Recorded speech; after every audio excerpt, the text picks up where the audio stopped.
The Amber Wave Show. I am your host, Stephen. No James this week, just because our schedules did not work out whatsoever. I was working when he was off, and he was working when I was off. But you have me today. If you haven't subscribed already, please subscribe to our channel. We are en route to 100 subscribers, and it would be really great if you could help us reach that milestone. We look back at this past weekend, where Great Yarmouth played Whittlesey in the Division 1 north of the Thurlow Nunn. A win would keep Yarmouth top, with Framlingham breathing down the back of our necks. The game finished 1-1. I was not at that game, so my synopsis of the game is pretty slim. There was a wicked free kick to take Yarmouth 1-0 up, met by the foot of, I believe, Saunders, rattled the crossbar, came back, and then Duffy, what he does best, shot, scored. Come on, now to Cousins tries to cross it, and Duffy in goal! Sanders in the post! Louis Duffield has done it for you! What a volley! Louis Duffield! Come on, Mark! Come on! Louis Duffield with an unbelievable volley! It's Whittlesey 0, Yarmouth 1. What a way to take the lead. It was 1-0 at half-time. Going into the second half, we said a few weeks, what comes around goes around in regards to the Framlingham goal. From all accounts, it was very similar, the Whittlesey goal, to draw level. Again, it was a case of did the ball cross the line, did it not? The linesman deemed it did cross the line, and it was 1-1. Apparently, we had a Stonewall penalty in the last couple of minutes. I did not see it. I was not there. However, the fans there were adamant it was. Jesse Fenn also got sin-binned for his protests about that. Now, I feel if a player is getting sin-binned, then they have obviously said a fair bit to the referee. If that is the case, was it a penalty? He wouldn't be giving that. We know Jesse. If it wasn't a penalty, if he didn't think it was a penalty, he wouldn't be trying to buy one off of the referee. So I think it may have been a Stonewall, because we know what Jesse's like. Jesse's a top-class guy, and he won't try and cheat a victory. That's not him, and that's not the club. So you can make that one what you will. Now we know no game is easy in the Thurlow 1 Division 1 North, or let alone any league. Anyone can beat anyone on any given day. The main thing is, if you don't win, do not lose, especially when you're fighting at the top of the table, and the players did that. We did not lose. We came away with a point.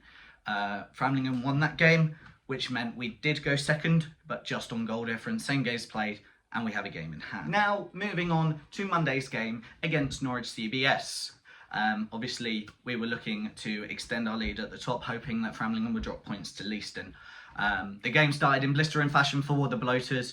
Within the first couple of minutes, we had a brilliant cross into the box. The keeper tried to grab it, tried to put arm up, went completely over him. Louis Duffield there, as normal, with a blistering header into the goal to make it Great Yarmouth 1, Norwich CBS 0. So free kick to the Bloaters, good ball, back post. Yes! Yes! Not already! Yes! Not long after that, CBS did draw level.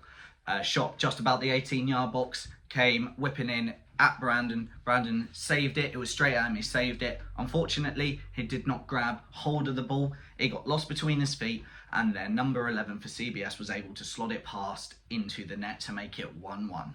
Come CBS, chance. Now we're going to save my Brandon Ling. But in true Yarmouth fashion, it didn't take long for us to reply. Louis Duffield found himself with a fair bit of space just outside the 18-yard box. He decided to let one rip. He smashed it as hard as he could into the far left corner. It was about midway up. You'll see the goal in a second. And then that made it Great Yarmouth 2, CBS 1. Chance! Yes! Come on! And that was half-time. Half-time, we saw Yarmouth going in at the break 2-1 up. Now, James drove us to the game, so the rest of it is a little bit hazy. We can remember most of it, but James driving us to the game, which meant we can enjoy some adult drinks. But we didn't start amazingly in the second half. We conceded a free kick. The free kick got whipped in. From what we can see, or what we thought, and you'll see in the video in a second, I think Game Day missed a little bit of it. We believe it came off the head of Louis Duffield. We believe it came off the head of Louis Duffield and went over Brandon Ling in goal to make it 2-2. CBS free kick. It's gone in. It's gone in. CBS have equalised. Again, obviously, because we had some adult drinks, we couldn't really see which player it was. We believe it was Tyler Halliday on both occasions. Very late on the game, we had 2 golden opportunities. Halliday broke free of the defence. All he had to do was beat the keeper. He beat the keeper, but unfortunately, his shot went fractionally wide. Any other day, it would have been in and it would have been 3-2. Moments later, we had some great build-up play, passed into the box. We were about 10 yards out from the goal, I would say. We lashed a shot. Unfortunately, our player was, which we believe was Halliday again, leaning back a little too much, and it blazed over the crossbar. Again, another one of those days, and those shots would have went in. Unfortunately for us, the game finished 2-2.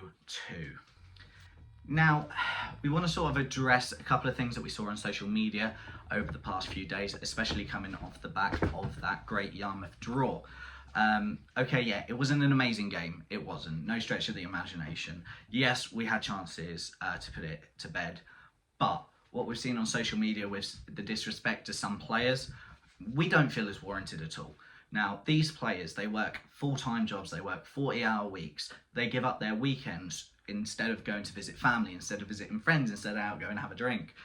They play for the club.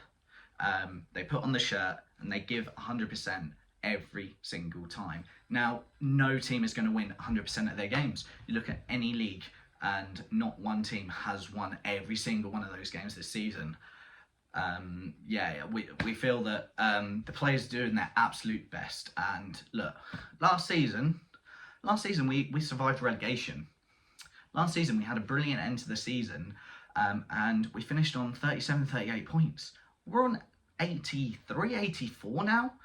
The turnaround this season from the players, from the managers, is fantastic. I can't see how anyone who's worth a grain of salt can say that that they're not good enough or that they're not trying, because evidently they are. We wouldn't be in this position, and we wouldn't be going into the last 4 games of the season fighting for the title if they weren't up for it, and they didn't believe and we didn't believe in them. And let's be honest, if you look back, I've managed to go back to the 1976 to 1977 season. That's as far as I can find back.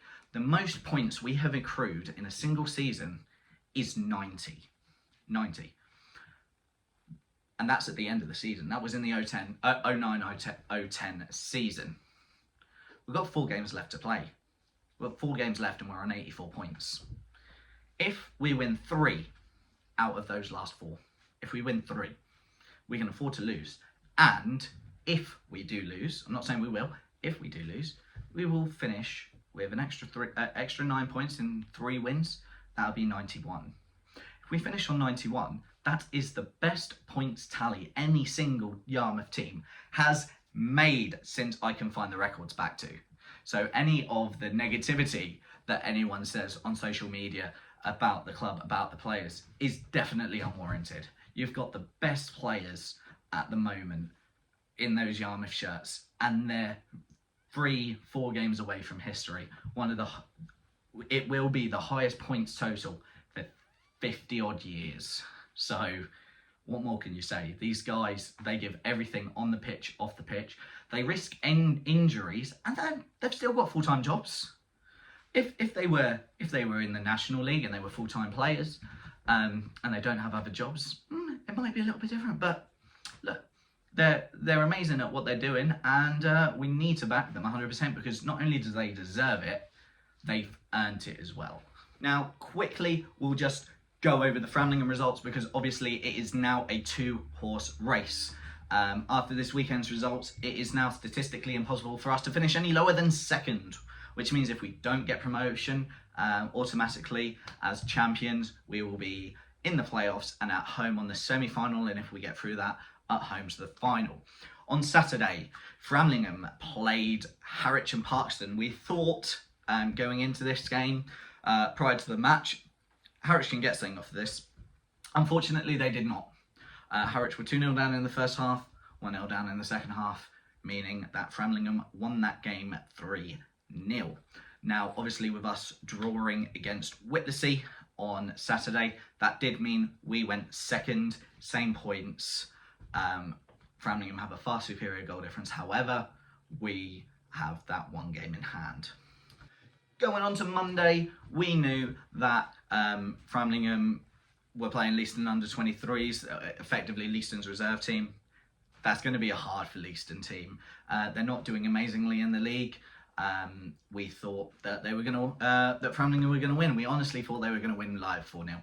However, Leiston under 23s took the lead early in the game. So they were 1-0 up against Framlingham, believe it or not.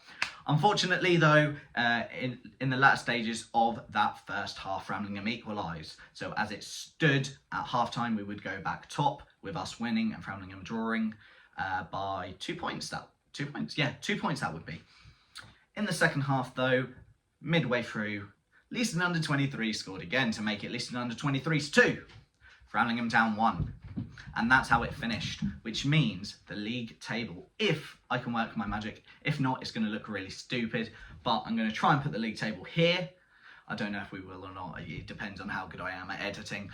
But as you can see, or maybe not see, Great Yarmouth are back at top spot. 36 games played, 84 points. Framlingham second, 37 games played, 83 points, which means we're 1 point clear with a game in hand. So it's still ours to lose. Now, looking at this weekend's fixtures, Framlingham first, they play Swaffham.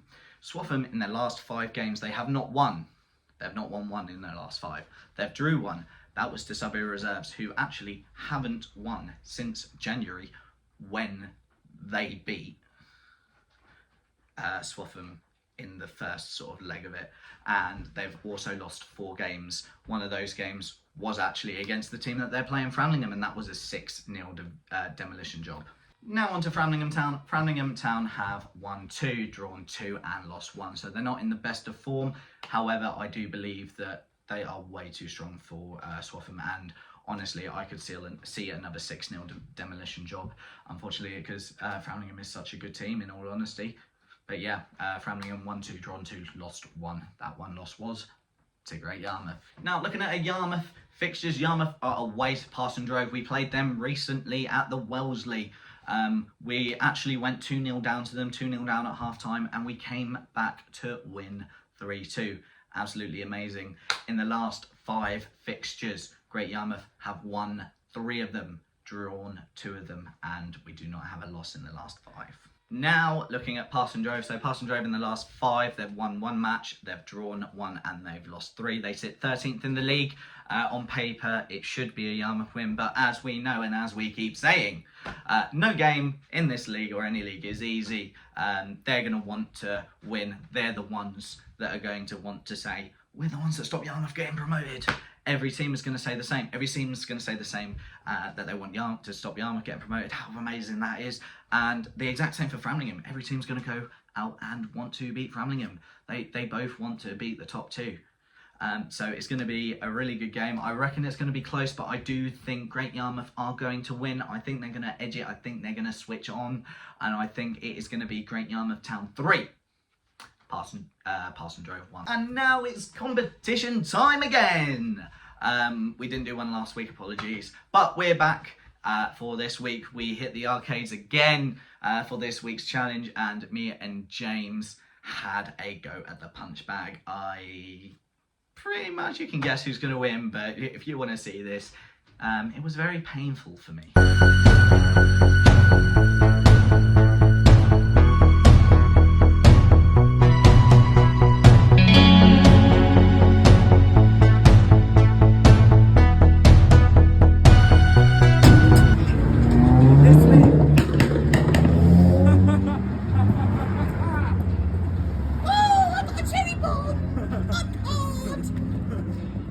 Weekly challenge between me and James. What is it, 14?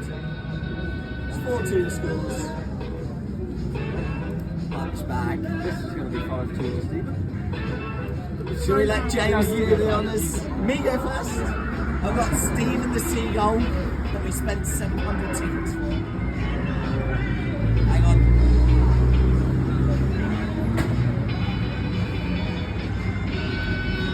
Oh,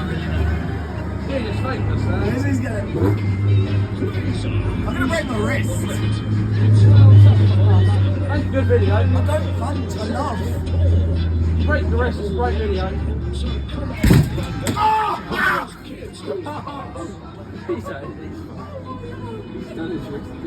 671. Whoa! 671. Right. 671 to beat James. We've lost a member of the Amber Wave, but it's okay, it's only Stephen. Oh. Oh!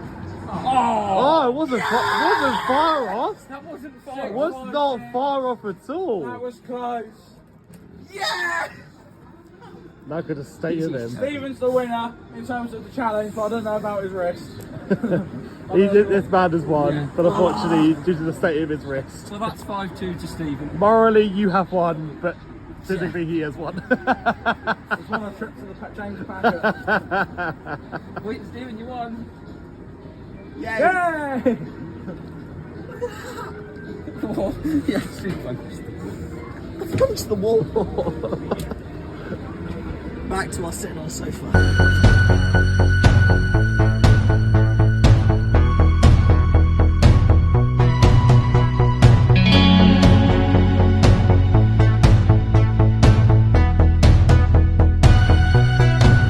Fantastic. I won again. I believe the score is now 5-2 to me. Come on. Sorry, James. Is another episode done. Done. I really hope you enjoyed this episode. Hopefully James will be back with me next week, so it's not just me talking, and it will be James as well. Other than that, please like, please subscribe if you haven't done already. We're going to drop the link to Non-League Wonders and Game Day in the description below. They're brilliant YouTubers. They do a lot of non-league action. It's really great. You should check them out.